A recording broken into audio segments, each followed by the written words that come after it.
I'm Tommy, and this is Bears Night Out with DJ Airrick. From AirricksReloaded on YouTube. So, we went out to your club last night, and you were the DJ. So what do you think makes a successful night out? Well, I'm known for picking music based on the crowd, so I'm very observant on what people like and what they don't like, and if I'm playing something and they're not having a good time, I try to switch it up to go to something else. And I would say, for me, that's the one thing that I can affect the most with the with the crowds that come to the bars, is being able to switch the music up and have a good time seeing them have a good time. Because if nobody's dancing, then I'm just this dude in a box up in the corner. So that doesn't work very well. The other thing that I believe is really important is the atmosphere of the bar. And if the bar goes to a lot of trouble to make people feel comfortable and at home at the bar, because if you go into a bar and the staff isn't very friendly, or the bartenders don't talk, or there's nothing going on, and you're just sitting there, you're eventually going to get bored and leave, or you're going to have a bad, you're going to go on Yelp and write a bad review about it. Yeah, I think the waiter talks to me more than anybody but you. Right.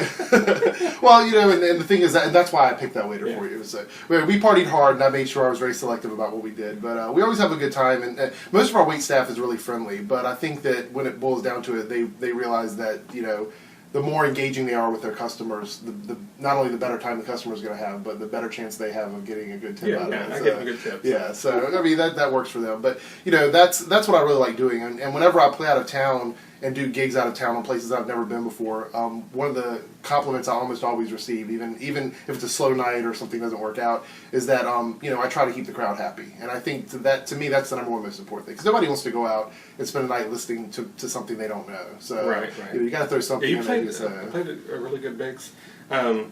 What was that thing you did after last call? To slow everything down? Yeah, I usually try to take the tempo down at the end, and it'll go in phases. So for the last 10 minutes, I usually drop down about 10 points per speed, like BPMs throughout the end. And the last song I played is I usually try to stick with either something that is so new that no one knows it and it's only known for being played at the bar where I work. Or something that's been popular and people have requested it, and they're waiting for that song until the end of the night. So, because when somebody comes and tells me, "Hey, we're getting ready to leave. Can you play our song next?" I mean, what incentive is that for me to play your song? Because you're leaving. You're not going to be spending any more money. So it's always good to have one of those songs that people want to hear at the end of the night. So I always throw in like a slow jam or something.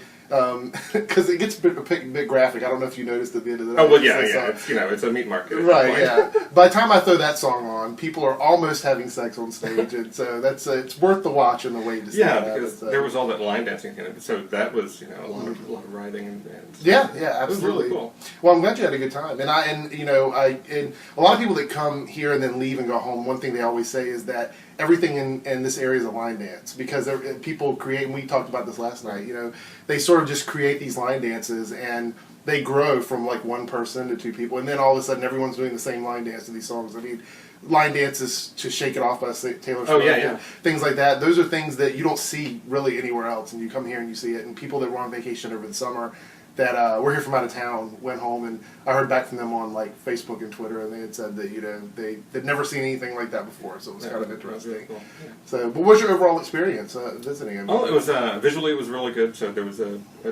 drag show, and that was entertaining by itself, and then they had that crazy drag race where contestants had to put on five items. Right. Yeah. They put on. We have like this pile of the most high quality drag you can find on the floor there, and they have to pick up 5 articles, which is heels, dress, wig, purse, and a hat. Yeah. Yes, and they have to put all those on, or they're supposed to put them all on. And but that didn't happen. These people are so drunk at that point. It rarely happens, and when it does happen, the crowd kind of cheers because they don't expect it. But then we had the one guy who rushed at the very end, and you saw that, had nothing on, except the dress was around his neck like a scarf, and the shoes.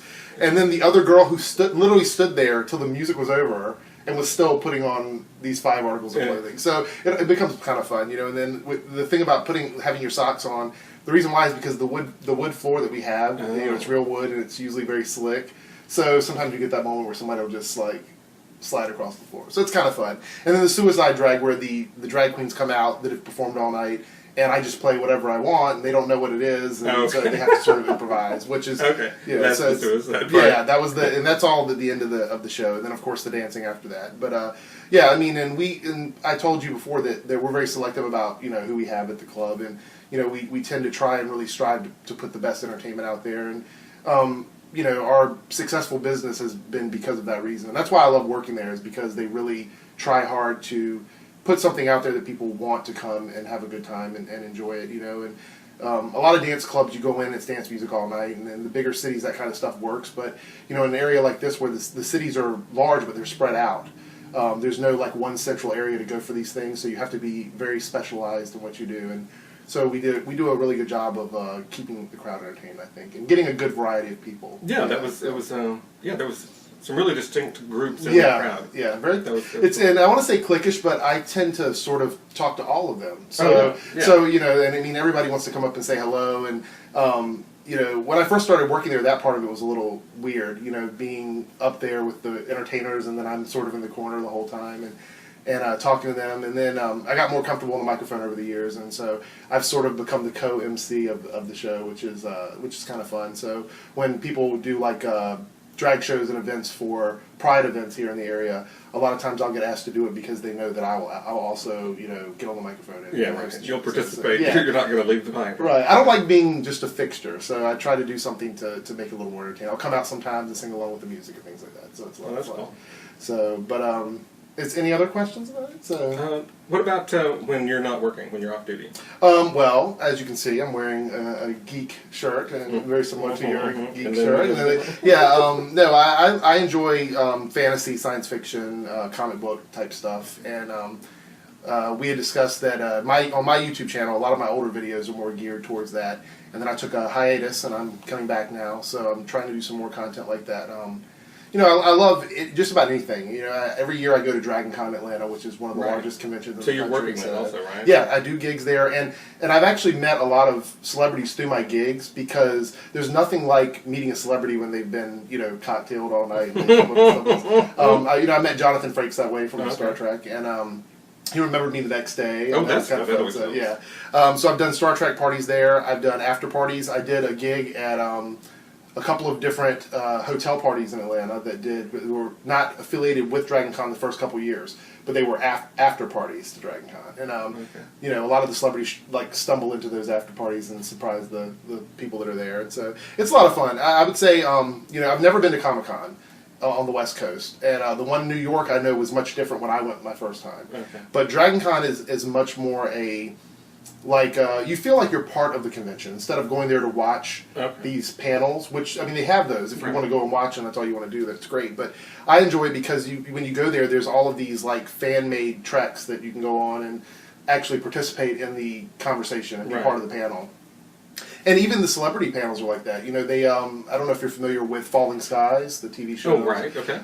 Their panel this past year was one of the most interesting ones because they had the panel set up with the microphones, and all of the special guests grabbed the mic and came out into the crowd and actually took questions from the people in the crowd. So it was more of like a really close, hands-on experience with them. And I love that. I geek out. The only time I've ever been really geeked out was when I met Jonathan Frakes in person.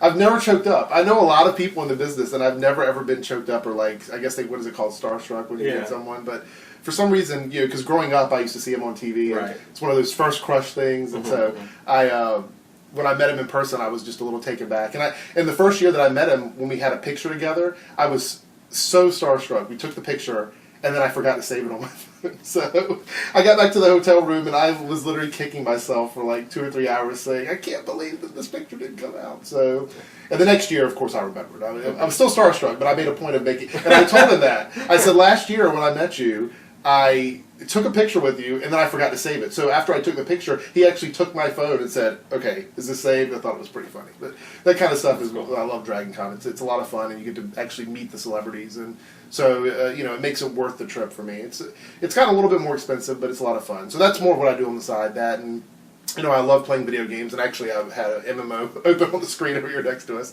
So, it's really weird, because a lot of people expect, since in the business that I'm in, that I would be, elbowing people at these parties and going out and no, it's not like that. I do a gig and I have a good time doing it, and it's really something that I enjoy, and I take my pride in it. But when I'm off work, I come home, I get on the computer, and I'm watching Netflix or something like that, and I really enjoy just doing things like that and relaxing. So, well, thanks for being on today. Oh, well, thank you so much, and it's great to be on here.